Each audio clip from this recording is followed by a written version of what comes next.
Little Nightmares 2 is the sequel to the surprisingly popular first game, Little Nightmares, a horror platformer with a big focus on solving puzzles and also a little bit of stealth. And Little Nightmares 2 very much follows on those same footsteps. I'll start by saying I played the Switch version of this game, for no reason besides just not having much access to my computer at the moment.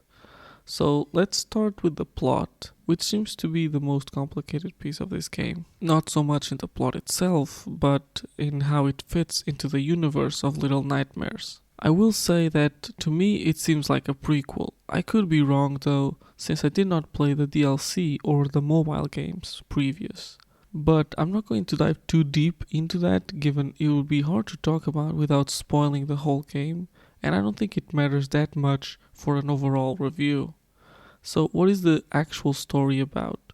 Well, we play as Mono, a kid who awakes in the middle of the forest next to a TV, and much like Little Nightmares, not much is said, and a lot is left to interpretation about this mystical and scary world. But something we know is that Mono keeps having visions and reaching a door in these visions, coming through the TVs, and throughout the journey we reach closer and closer to that door. TVs taking a big part of not only the story but also the gameplay, which we'll talk about a bit later. Something different about Little Nightmares 2 over its predecessor is also that for most of the game you're not alone, but traveling with a partner. And this is my biggest gripe with the game, not so much with the actual story itself, but the way it was marketed. I'll start by saying that if you have not seen any trailers or covers for this game, then don't.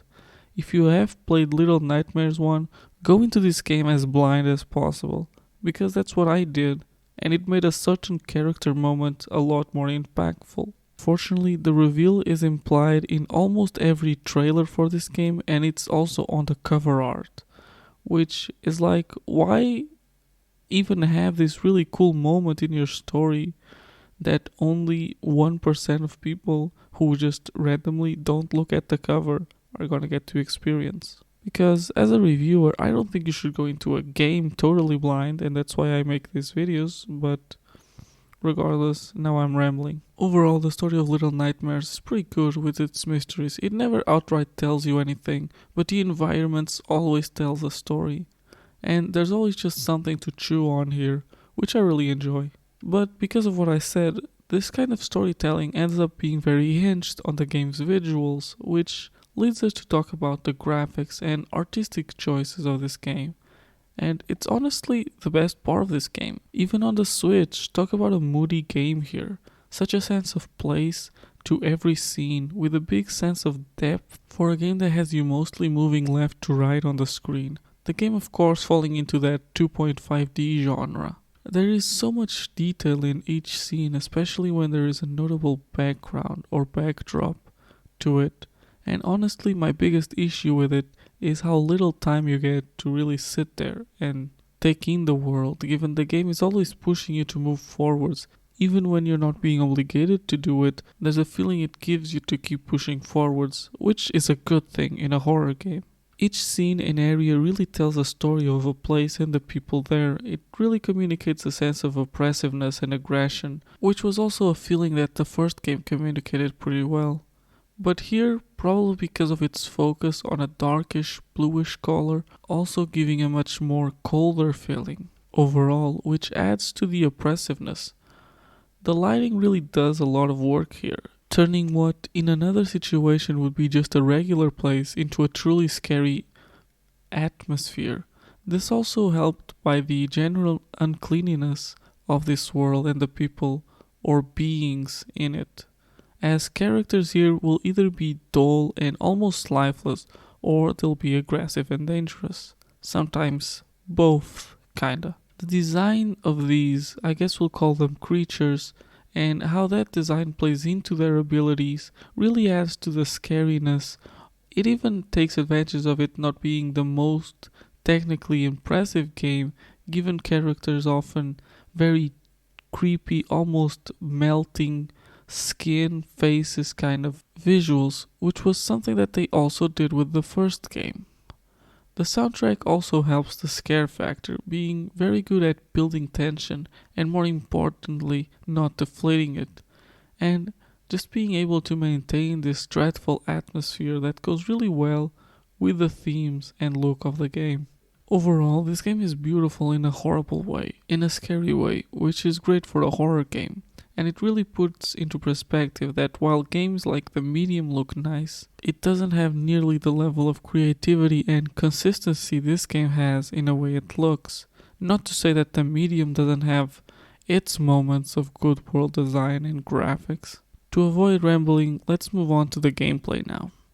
This game having a big focus on stealth and light puzzle solving, much like Little Nightmares 1, and I feel like I'm saying that a lot, but not much has changed here. Even the bad is still here. The clunky animation transitions, grabbing an item, or grabbing a ledge after the jump never felt smooth, and while the depth is cool graphically, in gameplay it can translate into missing jumps because of it. Thankfully, most pieces of platform are lined up with each other, so this problem only happened a handful of times, but this clankiness and odd perspective still can be very annoying, especially in the more actiony chase scenes where you'll have to do a lot of subsequent platforming. And of course, it's no Mario, and it shouldn't be, and I get it. It's going for that these are weak kids stumbling through the environment as they desperately try to run away. But the jankiness just in the end takes more out of it than it adds to it. Then the stealthiness also is affected by this jankiness, but maybe considerably worse. This thankfully only happens in a few situations, and what I'm talking about is being spotted by something that is out of sight of the camera in certain areas, as you can control the camera left to right, but it's just too slow to be of any use in these stealth sections, and so in any area that is bigger than the screen that the game is being played on, it can create problems. And overall, stealth is of course very basic like most horror games. The thing here that makes the stealth a bit more enjoyable than other horror games though is the variety of creatures. There's just a load of horrific characters that will chase you around, each with their own abilities, like the first one has a shotgun, or the woman that can stretch her neck and follow you inside small spaces, or Slenderman. If you play it, you will get it. But it is this variety that keeps the game fresh, along with the puzzles that, while not complicated and for the most part very straightforward, can feel like they're just there for the sake of having puzzles, but they're used more for the sake of the horror. They work really well as their simplicity ends up working to its favor, so the horror doesn't turn into frustration, which can still happen again because of the jankiness of the gameplay. For example, there will be times where you'll be able to swing a weapon, but of course, given your size and strength, you swing it really slowly, and this wouldn't be a problem if the enemies you're meant to hit felt easy, but because of the depth perception issue and the timing of your swing, it does end up feeling somewhat annoying.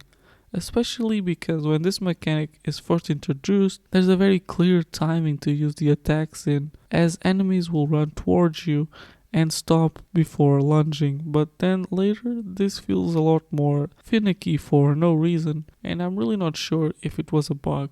Overall, the gameplay of Little Nightmares 2 is okay, it has its moments, but it's not easy to forgive.